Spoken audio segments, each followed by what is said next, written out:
Hello, guys. Hello, gentlemen, wherever you are.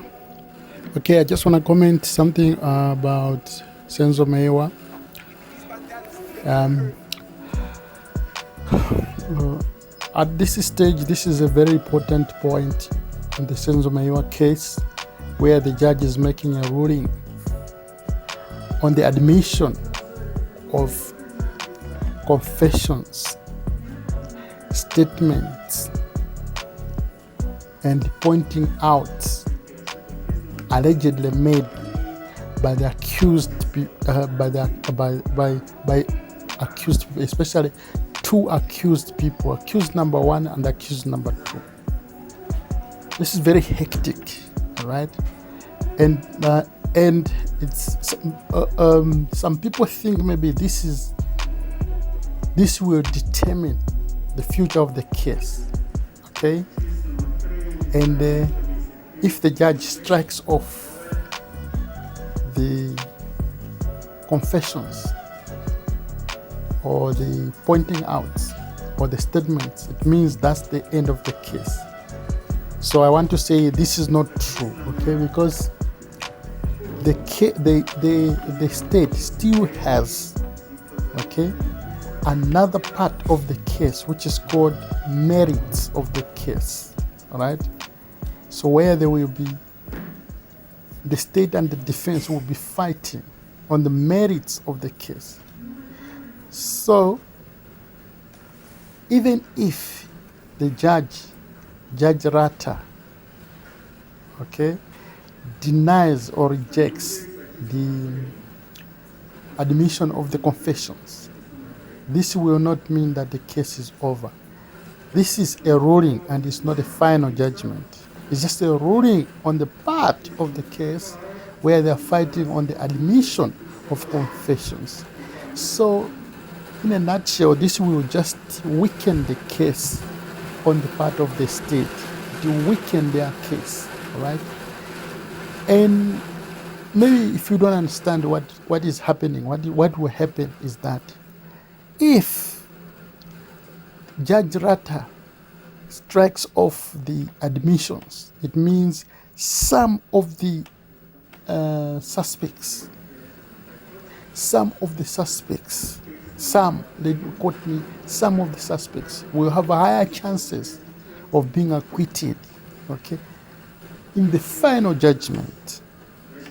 I'm saying some, not all, because the state has has presented very strong evidence against these suspects, all right? The suspects, the case, the statements, and pointing out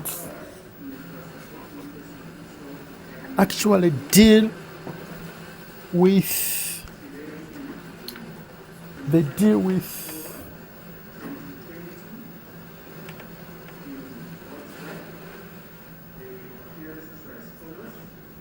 pointing out, actually the pointing out deal with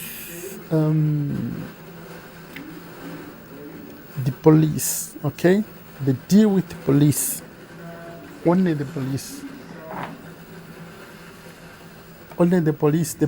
and the magistrate. These are officers, okay? They deal with it. The job that they did, it's about the steps that they did, the rules that they used, okay, to get the confessions or to handle the suspects, all right? So mostly it's about procedures that were used to handle the suspects, okay?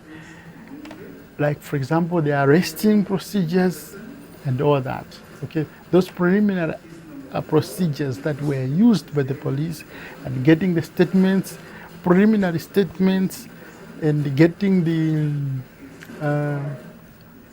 handling their procedures as enshrined in the South African Constitution, okay, prominently, Section 35 and its subsections, all right, which talks about the rights of the suspects, okay, to make confessions or to reveal okay, to reveal what had happened, all right, it says that the suspects must have freedom. They must have freedom. They must say freely. They must make the statements. If they are making statements, they must do it freely, without being coerced, okay, without being forced to make the admissions, to admit to the case or to accept the case, all right, without being forced to reveal, okay, or to implicate themselves, all right. So that's what that section talks about, right? So and when making this confessions, the suspects must be in a sane state, okay, and they must be in a sane state. They must be sober, all right, and they must be cautious, okay. So actually this section talks about those things, that the suspects must be in a normal state when making confessions. If they are making confessions, they must be so there are procedures that are used, okay, to determine that suspects or the presiding officers or the police, or we have heard about the magistrates as well. They are involved as commissioned officers as well. They are involved, and we have also heard about the doctors. Okay, these are experts. So it's more about the officers. This affects the officers during the time of handling the suspects, at the time when the confessions were being made, or during the time of arresting them, the preliminary stage of arrests of these people involved in Senzo Meyiwa murder, as well as other cases that are related to this one. So this, like we said, this has to do it was the trial within trial, okay. They were fighting to determine whether the confessions can be admitted into the main case. That main case, the line of contention is the merits of the case, whether what they say in other countries. In other countries, they say whether a person has got a case to answer or no. Whether a person has got a case to answer or no. That's the question. That does the person have to have a case to answer or no? So basically, what is happening now is that this is just a small portion of the case where they will say that the admissions or the confessions were legally obtained by the officers that obtained them. Okay, so this is very important. What you should notice here is that the judge, okay, the judge has grilled these people so much so that he has taken note of many areas of concern, all right, that he will use. And in a normal situation, I'm not sure about this judge, but in a normal situation, okay, the confessions will be admitted, okay. In a normal situation, the confessions will be admitted, because the challenge that the defense lawyers put up, all of them, okay, they are very flimsy, okay, challenges, bearing the fact that, okay, the officers that were involved in the obtaining of the confessions, right, they are commissioned officers and they were very independent people, right. This has been explained there in the court, and it has been proved that it's true that the officers were really not connected to the case, all right. You talk about the magistrates, okay, like Magistrate Cornier, all right. You talk about the doctors, okay, who examined the suspects, right. The suspects were taken to the doctors to be examined. There is a part where we have heard about that, and then the doctors, there were reports that they wrote. Of course, the suspects are refuting those reports, the reports of the doctors. Like the doctors made their own reports, okay. But it happens that these doctors, they made the reports and there's the reports from the doctors. They corroborate with the reports even from other officers as well, all right, who are from distant, places that these people could not be, or from different departments. Some of those people have said that, for example, Gininda, Brigadier Gininda, okay, he met for the first time. He met one police officer, the one who took the confession, whom he had never met before. It was the first time for them to meet, and for him to take the confession. You see, the one who took the confession, and we have also heard that one of the confessions or statement was made the very same day that particular suspect was arrested. All right. Now the suspect refused that he does not know about the context of that statement. It looks like the statement was prepared by someone else somewhere else and brought to him for signing. So you saw the judge grilled the people so much and reached a point to say he was convinced to say that the statements were made, because initially the suspects were denying the statement, that there were no statements. They did not make any statements. The statements were made somewhere and then brought to them for signing. All right, that's the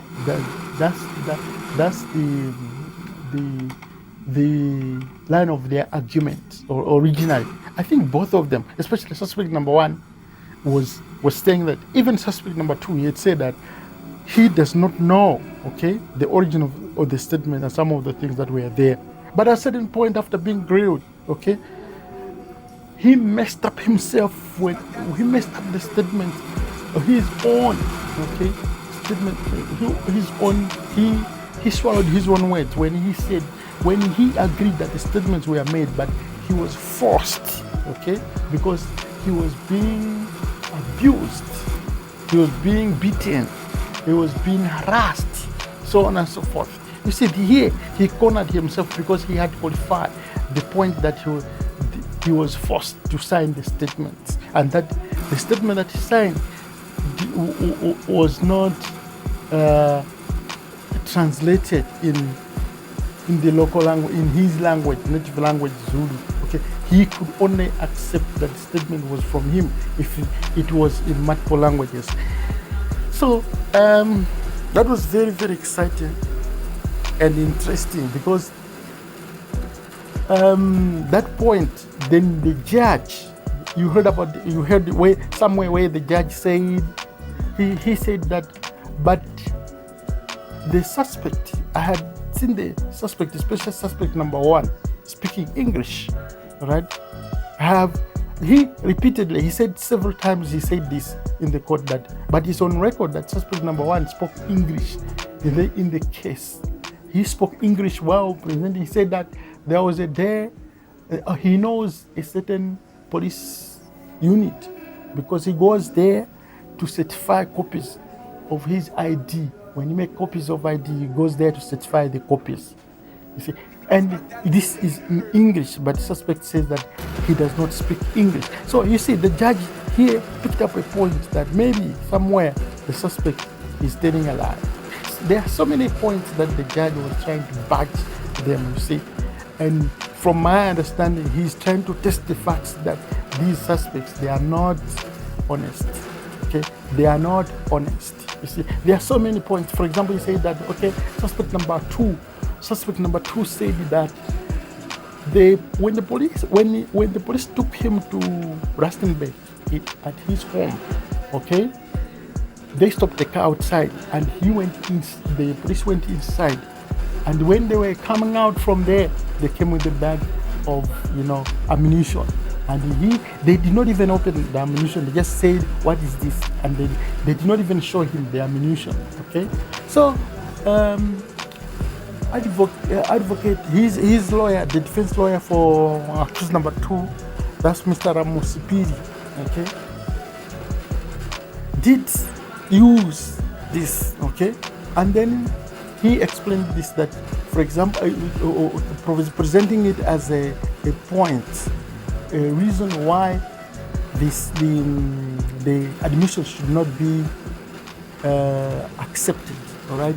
But the judge said that, yes, that statement, that line of story, okay, is just one of two, okay, of versions of stories. The judge schooled him, okay, or the judge told him that there is another version that is not like that. The other version is actually that the police went to his house and they both went into the house to search, and the police were not searching for the bullets. They went there to look for the hood, and when they looked for the hood, they found those things. Okay, whether they were hiding or whatever, but the police said they found. But the police said they were going to his house to look for the hood, and then they discovered those things, and they are exhibited. So, but he had said that he does not know about those things. But he was asked about those, and they charged him. They arrested him at the same time, okay? And they warned him for his rights, and then arrested. Actually, that goes to the procedures of police now. So the judge cannot use the statements alone. He will go into the procedures of police to look at the books, okay? What standard procedures that the police use, all right, to do that. So basically, if they found that what the police did, okay, was within the procedures that's written, enshrined in their books, okay, the judge would not dwell on the two versions as to which one is the right one.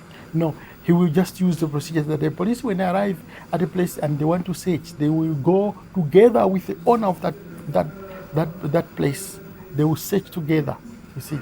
And usually that's the case. Normally when the police go to a place, they want to search, they would go together with that person, the owner of that place, right? They would go to search together. They would not go alone and leave the owner outside. See, if they go into the books, the procedures of the police, they would find that what the police did was the right procedure. So that's where the problem will be. So what I said in my other, in my other video, that I feel like here the suspects, when they were given opportunity to stand out and speak, you saw there are so many points where they said that what they were asked, okay, when when your advocate was presenting, okay, you never opposed, okay, to this statement. You never asked this question to the